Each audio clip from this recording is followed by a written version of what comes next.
In this video, we're going to talk about Arsenal's Community Shield win against Man City on Sunday. We've just beaten Man City in penalties 4-2, won the Community Shield. Big smile on your face, Robbie.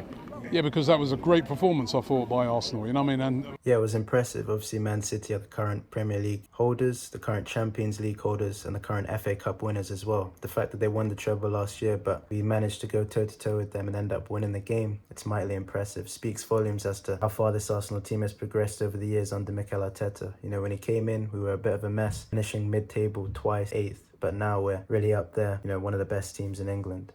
Because when City scored, I was thinking, here we go again. We put in a good performance, but we're still not going to beat these lot. When are we going to beat these lot? You know what I mean, right? But I was almost like I'm standing there and I'm thinking, but let me take the positives out of this. Yeah.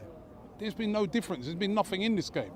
Just a moment of brilliance by them, right? So I'm like, you know, and then obviously we get back in the game and then we go to penalties and we win it. I think a lot of character was shown by Arsenal. You know, obviously Man City took the lead in the 80-something minute with Cole Palmer, brilliant finish by him. Now all the attention turns to Arsenal. We have to come back, find an equaliser, somehow carve that out in order to have any hope of winning the Community Shield. Then in the 100th minute or so, because there was so much added time, Leo Trossard clutches up with a big goal to make it 1-1, equal the game, take it to penalties, and we clutch up with the win. Obviously the Community Shield is quite a minor trophy, but still, the manner in which we came back, it was obviously really clutch. Who played better today? And I'm not saying he's a better player, but who played better today, Havertz or Haaland? Havertz played better than him. So he did all right, you know what I mean? Of course, Haaland is a much better player. He's a world-class talent already at like 23 years of age. But having said that, when you actually look at the game itself, yeah, I would agree. I'd say Havertz played better. He had a lot of chances that he probably should have scored, but he was being directly involved in the game at least, whereas Haaland, you didn't really notice him that much. He had quite a poor game, really quiet. I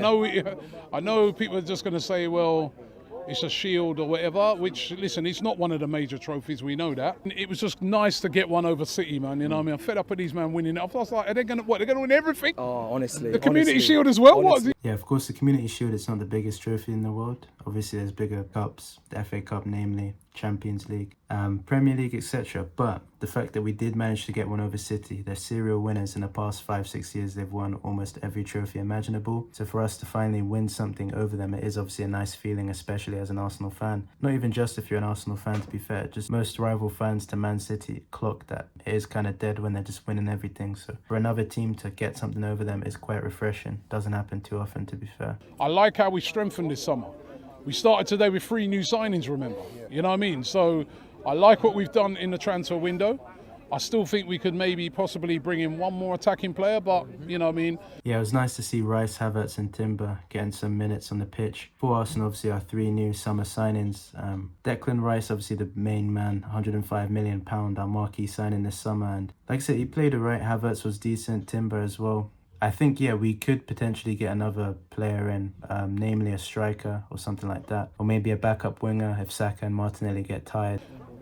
Maybe I still think Saka, if Saka's, you know, there's no one really to replace him who does exactly what he does, right? It's going to be hard to find someone of that ilk, though. Yeah, Bukayo Saka is obviously a mercurial footballer. The only player last season, I believe, to get double digits in goals and assists in the Premier League, and that just speaks volumes as to the talent he is. Fantastic player. And of course, it's difficult to replace a winger like that, given that he is, in my opinion, one of the best young players in the world. Yeah, but when people are talking about strikers, I keep saying to them, who? Yeah. You tell me who that striker is out there that's obtainable right now, right? And if that striker is not obtainable right now, then to me, Arsenal, you hold fire.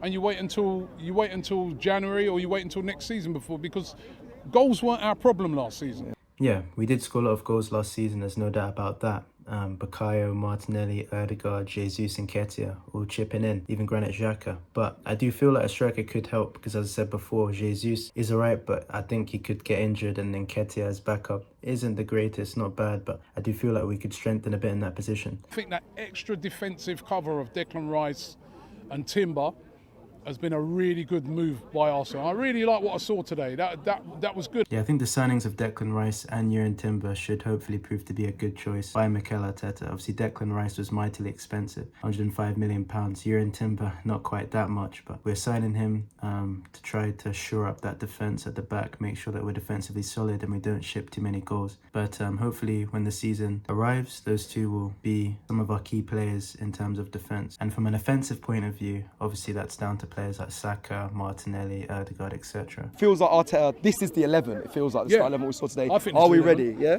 I think if Jesus was playing, I don't think Havertz. But I think that would be the 11. I think we do look ready. We look ready. I think the business that's been done has been excellent, as I said.